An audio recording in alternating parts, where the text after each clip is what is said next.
Why is it that we all want something? We have goals, we have things that we believe are important, but we struggle to focus on them. Yeah, well, there's a couple different things. I think the first thing is that we hold ourselves back from is we have a lot of fears.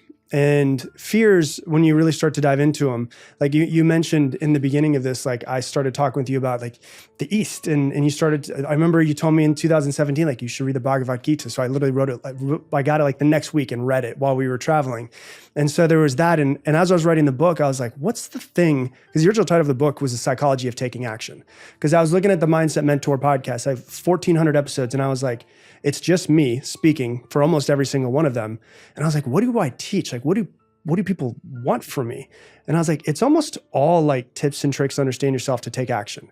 Because everybody who's listening to a podcast has the awareness of, I want to improve, I want to get better, I want something different, but how do I do it?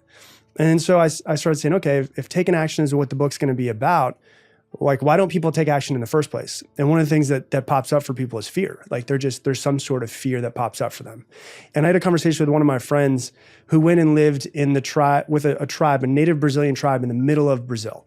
And so he had to fly into a town, he had to hop on a boat and go for 2 days on a boat in the middle of nowhere. And he started talking to me about these things that he called primal fears and intellectual fears. So like a primal fear is pain or death is attached to it. And we don't really come up with too many primal fears in our life nowadays. Intellectual fear is like what we deal with all day long, which is, you know, the fear of rejection, the fear of failure, the fear of not being accepted, the fear of success. We all have these fears, and all of these fears are made up in our minds. And so I was listening to, I'm pretty sure it was Sadhguru I was listening to. And I was like, I put on, and I was driving around in Sedona as I was writing the book. I was there just to try to get my whole mind together. I was by myself writing it. And I was like looking at fears and trying to figure them out. And one thing that he said that like really hit me more than anything else is, okay, I've identified my fears. And the next thing is, well, how do I overcome these fears? And if it's an intellectual fear, the fears that exist in our minds is you can't overcome something that doesn't exist. And so we basically wake up in the morning, we create the boogeyman, which is like the fear of success, the fear of failure, whatever it is. And instead of actually taking the action that we need to and focusing on what it is that we want, we take all of our focus and put it towards trying to overcome this fear. When in reality, the fear doesn't even exist in the first place.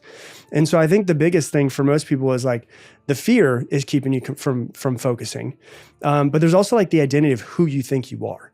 And one of my favorite things is challenging who I think I am all the time. Like I love the story, and I put in the book, of Jim Carrey when he decided to be in Man on the Moon. And the Man on the Moon was a movie where he ended up playing Andy Kaufman.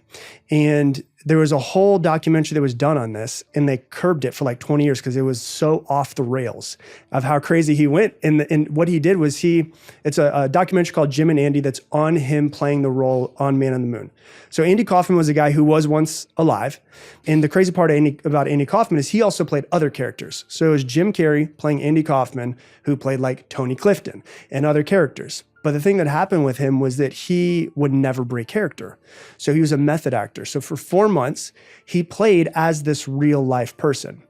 And even to the point where his driver that would pick him up in Hollywood and drive him to his house said that whoever he was playing at the time that they stopped recording, whether it was Andy Kaufman, Tony Clifton, he would play that person the entire day when he was driving him home that night, and he'd pick him up and he was still the same person, not Jim Carrey anymore.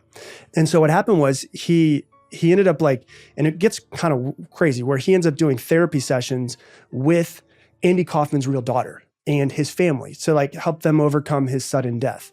And so what happens is they stopped recording 4 months later, and he's like, I don't know who I am. And he lost who he was. And he's like, I don't know my beliefs. I don't know what makes me happy, what makes me sad, what pisses me off anymore. He's like, I've kind of just lost who Jim Carrey is. And that's kind of like his spiritual awakening that you've seen him go through over the past 20 years. And he realized, if I can lose Jim Carrey, then who the hell is Jim Carrey?